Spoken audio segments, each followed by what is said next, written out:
Hello বন্ধুরা, option buyer Tudu চ্যানেলে আপনাদের স্বাগত। অপশন ডিকে অপশন চেন ডিকে কিভাবে ক্যালকুলেট করব এক্সেলের সাহায্যে, সেটাই আজকে আমরা এখানে দেখব। তো বন্ধুরা, মার্কেট ডাইরেকশনকে বুঝতে গেলে অপশন চেন ডিকে শিখতে হয় বা জানতে হয়, কারণ market market direction option chain ডিকের সাহায্যে অনেকটা বোঝা যায় বা বোঝাতে সাহায্য করে থাকে। সেই জন্য আজকে অপশন চেন ডিকে কিভাবে ক্যালকুলেট করতে হয় তা এখানে এক্সাম্পলের সাহায্যে আমরা বোঝার চেষ্টা করব। তো বন্ধুরা, এর আগে অপশন চেনকে এক্সেল শিটে কনভার্ট করতে হবে যে কোনো টার্মিনাল থেকে, যে কোনো ব্রোকারের অ্যাকাউন্ট থেকে। তো এখানে দেখতে পাচ্ছেন যে অপশন চেনের অপশন চেনকে এক্সেল শিটে আমি কনভার্ট করেছি। এখানে যে লাইনটাতে ব্লু কালার, এইটা হচ্ছে অ্যাড দ্য মানি।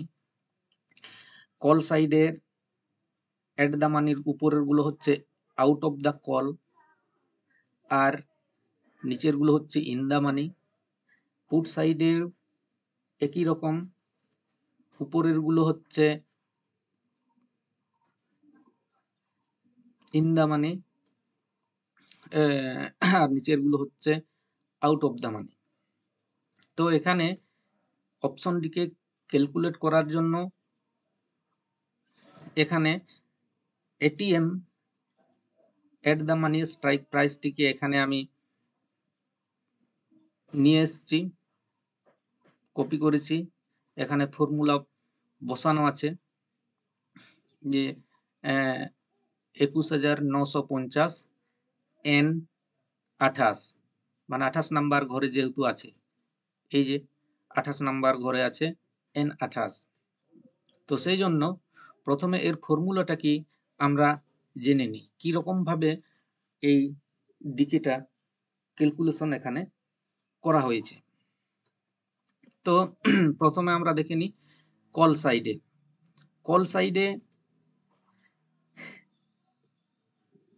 কল সাইডে করা হয়েছে G28 divided by N28 into 100। তাহলে এখানে কোনটা করা হয়েছে? এখানে করা হয়েছে যে LTP at the money strike প্রাইসে এলটিপি যত আছে, লাস্ট ট্রেডের প্রাইস বা প্রিমিয়াম, সেইটাকে ডিভাইডেড করা হয়েছে স্ট্রাইক প্রাইস দিয়ে, এই 21,950। তারপর সেটার পার্সেন্টেজ বের করার জন্য 100 দিয়ে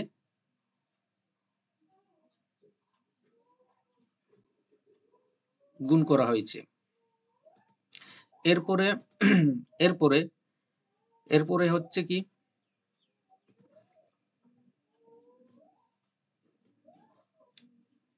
এই দিকটাতে নিয়ে আসি। এরপরে আমরা এখানে বেশি গুরুত্ব দেব কোনগুলোকে? Out the money. কল সাইটের আউট অফ দ্য মানির ডিকে, আর পুট সাইটেও আউট অফ দ্য মানির ডিকে। তো এখানে ফর্মুলা কি দেওয়া আছে? এখানে ফর্মুলা দেওয়া আছে অ্যাট দ্য মানি থেকে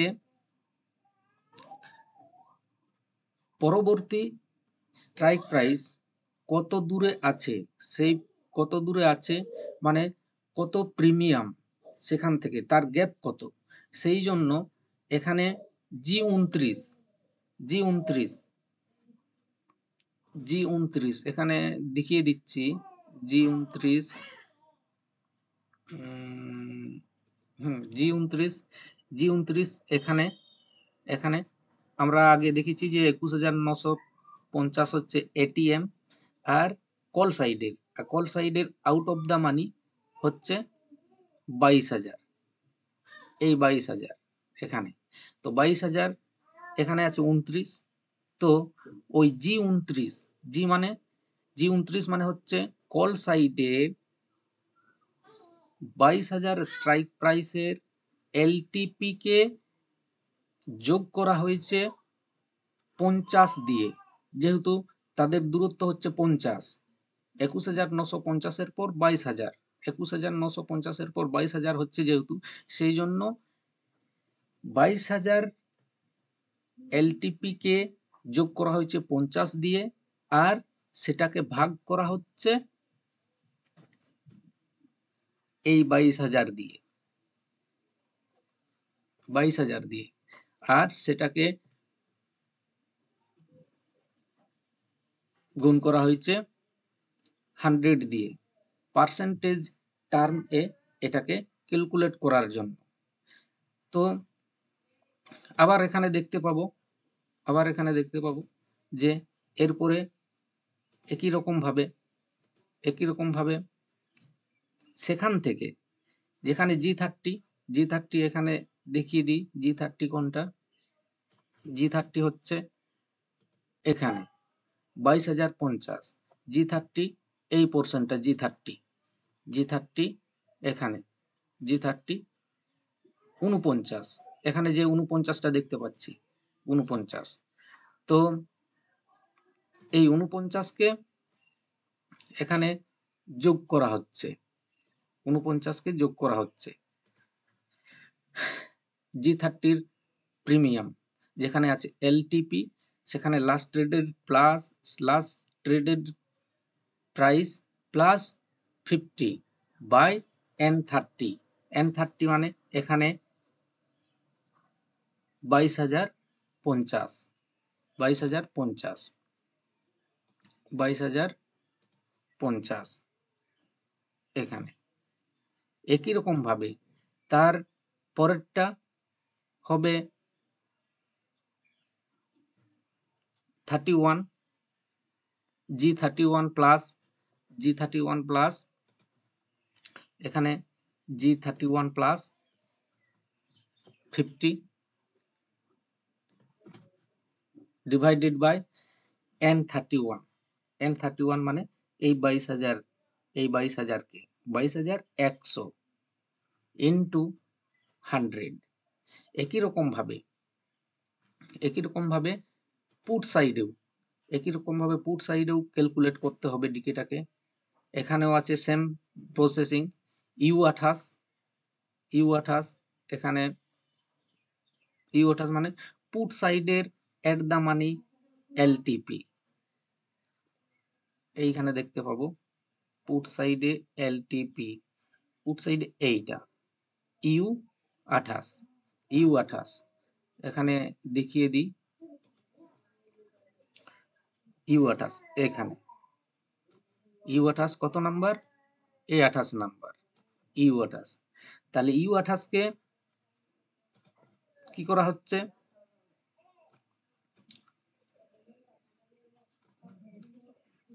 U28 কে ডিভাইডেড করা হচ্ছে N28 দিয়ে, মানে এলটিপি লাস্ট ট্রেডেড প্রাইসকে ডিভাইড করা হচ্ছে এট দা মানি দিয়ে, এবং সেটাকে মাল্টিপল করা হচ্ছে 100 দিয়ে। পরের স্ট্রাইক প্রাইসে পুট সাইডে এখানে U27 এখানে U27 এখানে পুট সাইডে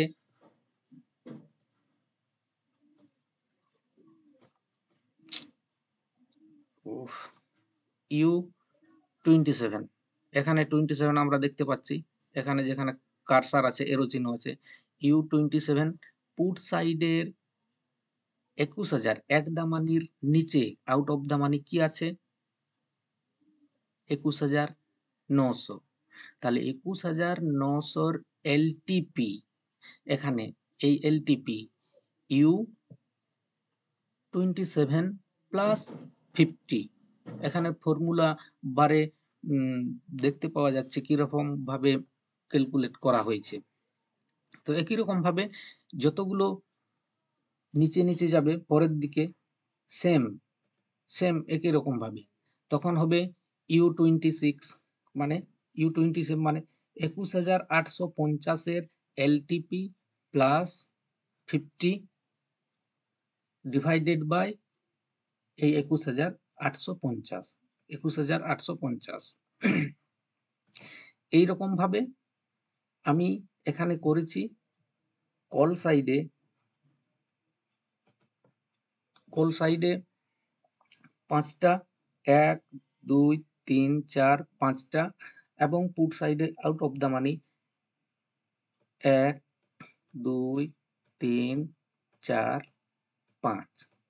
তাহলে আমাদের এখানে গুরুত্বপূর্ণ এই পুট সাইডের আউট অফ দ্য মানি একেবারে শেষে, আর কল সাইডে গুরুত্বপূর্ণ একেবারে শেষেরটা। তাহলে এই দুটো কি হয় না, এই দুটোর নাম্বার যেদিকে বেশি থাকবে তার অপোজিটে মার্কেট মুভ করার সম্ভাবনা বেশি থাকে। তো বন্ধুরা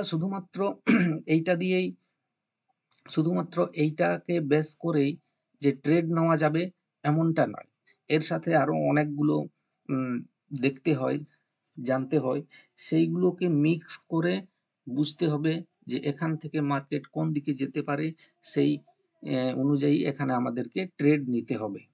তো কারণ এখানে কল রাইটার যেহেতু কল রাইটার বা পুট রাইটার তারাই মার্কেটকে মুভ করে, রাইটার যেদিকে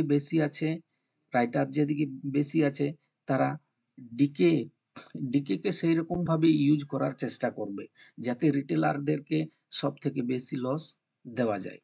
তো আজকে অপশন ডিকে কি রকম ভাবে ক্যালকুলেট করা হলো তা এখানে এক্সেল শিটের মাধ্যমে দেখিয়ে দেওয়া হলো।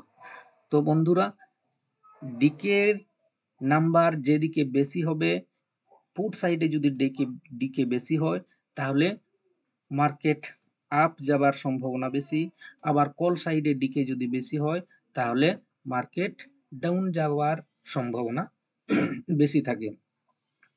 তো ডাইরেকশন বুঝতে ডিকে অনেকটা সাহায্য করে থাকে, সেই জন্য এখানে অপশন ডিকে ক্যালকুলেট করে দেখিয়ে দেওয়া হলো। তো বন্ধুরা, আজকের মতো এখানেই শেষ। চ্যানেলটিকে ভালো লাগলে লাইক, কমেন্ট ও শেয়ার করবেন। নমস্কার।